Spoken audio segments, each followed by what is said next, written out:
BPSC TRE computer science computer teacher examination की preparation के लिए ये 24वां ट्यूटोरियल वीडियो है। इससे पहले 23 ट्यूटोरियल वीडियो आ चुका है।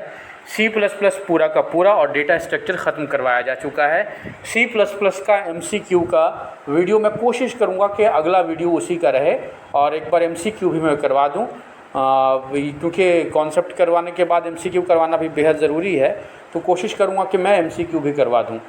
अभी हम लोग SQL शुरू कर रहे हैं क्योंकि MCQ जो है C++ के वो अभी में रेडी नहीं है मेरे पास। तो SQL है, सिलेबस में है और SQL मेरे ख्याल में 3-4 वीडियो में ही ख़त्म हो जाएगा, इतना बड़ा नहीं है इसका। और SQL के कमांड आप कोई भी एग्ज़ामिनेशन देख लीजिए, हाल फिलहाल का कंप्यूटर टीचर है, कोई भी एग्ज़ामिनेशन 1-2 क्वेश्चन ही कम से कम पर SQL कमांड से रहता ही रहता है। और SQL कमांड मैं आपको ऐसे करवा दूंगा अगले 3-4 वीडियोस के अंदर कि आपका छूटेगा नहीं। आज थोड़ा बेसिक है, आज थोड़ा टाइम की कमी थी, इसलिए मैंने बहुत ये कंटेंट ज़्यादा कंटेंट आज नहीं बनाया है, 2 ही पेज लिख पाया हूँ। लेकिन इस 2 पेज में आज बेसिक है, उसके बाद 3-4 वीडियो के अंदर सारा SQL कंप्लीट हो जाएगा। खैर अभी देखिए क्या है इस वीडियो के अंदर। SQL स्ट्रक्चर्ड क्वेरी लैंग्वेज, ये एक लैंग्वेज है जो डेटाबेस पर काम करता है। आप मोटा मोटी से ऐसा समझ लीजिए कि डेटाबेस में डेटा को रिट्रीव करने के लिए, डिलीट करने के लिए, इंसर्ट करने के लिए, तरह तरह के ऑपरेशंस को परफॉर्म करने के लिए एक लैंग्वेज का इस्तेमाल किया जाता है, जिसे हम स्ट्रक्चर्ड क्वेरी लैंग्वेज कहते हैं, SQL कहते हैं। अब SQL क्या कर सकता है? SQL जो है वो एक आपके ABCDE करके लिखा हुआ है। SQL can execute queries against database, जो भी आप क्वेरी लगाना चाहें, रिट्रीव कर सकता है डेटा, इंसर्ट कर सकता है, अपडेट कर सकता है, डिलीट कर सकता है। ये तमाम काम SQL के कमांड्स के थ्रू आप कर सकते हैं बहुत ईजीली।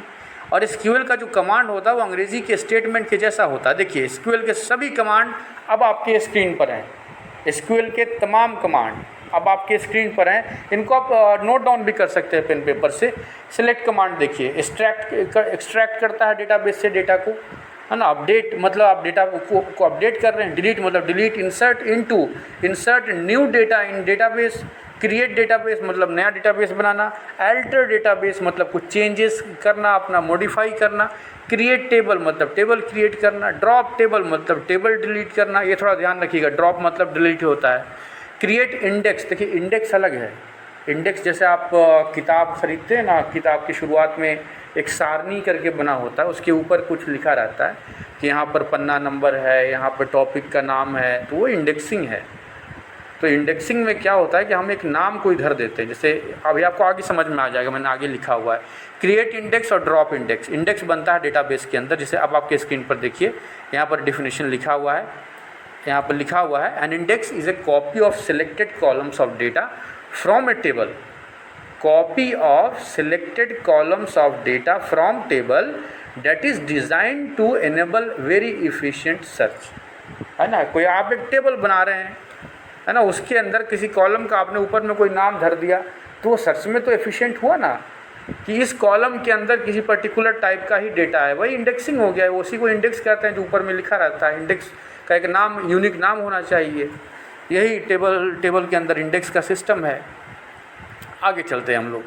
अभी आपके स्क्रीन पर देखिए पहला स्टेटमेंट, वहाँ पर सारे स्टेटमेंट मैंने आपको एक ही विंडो में दिखाया। ये देखिए सिलेक्ट, अपडेट, डिलीट, इन्हीं के आसपास सारा कुछ घूमता है, ये सारे जितने भी SQL के स्टेटमेंट हैं।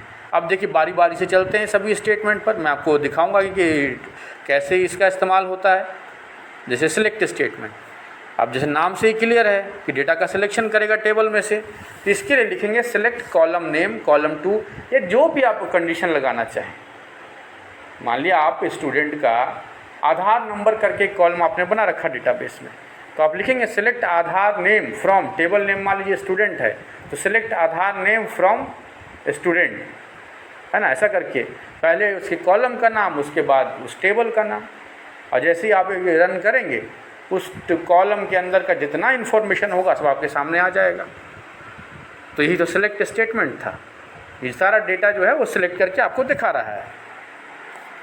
आगे देखिए, to select entire data of table. देखिए जब पूरा डेटा हम लोग सेलेक्ट करेंगे ना, यहाँ पर कुछ और ही लिख दिया, या वेयर वाला लिख दिया है और ऊपर स्टार, उसको मैं ठीक कर दूंगा बाद में।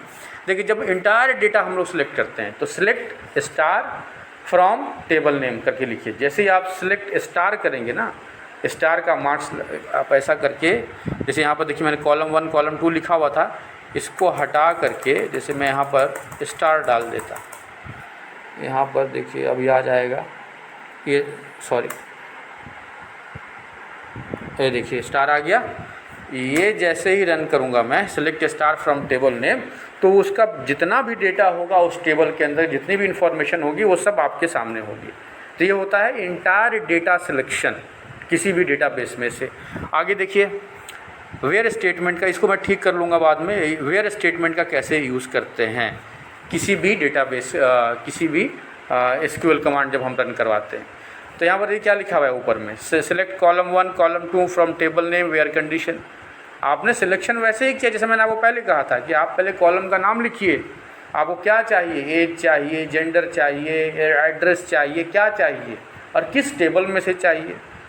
सिंपल इंग्लिश स्टेटमेंट है भाई। सिलेक्ट दिस फ्रॉम दिस ऐसा करके, select Aadhaar card from candidate, from college, from जो भी आप टेबल का नाम लिखिए वो आप लिखना पड़ेगा।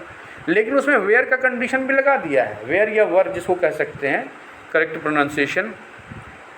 तो वर का कंडीशन भी लगा दिया है कि उसमें आप कंडीशन डाल सकते हैं, द एज शुड बी ऐसा करके एज का लिमिट लगा दिया, या डेटाबेस है सॉरी अपना जेंडर है तो उसका कंडीशन लगा दिया। तो इस तरह से करके हम लोग डेटा को रिट्रीव, जैसे यहाँ पर देखिए आगे क्या लिखा हुआ है, सबसे नीचे में देखिए सिलेक्ट स्टार फ्रॉम कस्टमर्स। अब जैसे हम सिलेक्ट स्टार फ्रॉम कस्टमर्स करेंगे तो कस्टमर्स नाम के टेबल में से पूरा डेटा रिट्रीव हो जाएगा।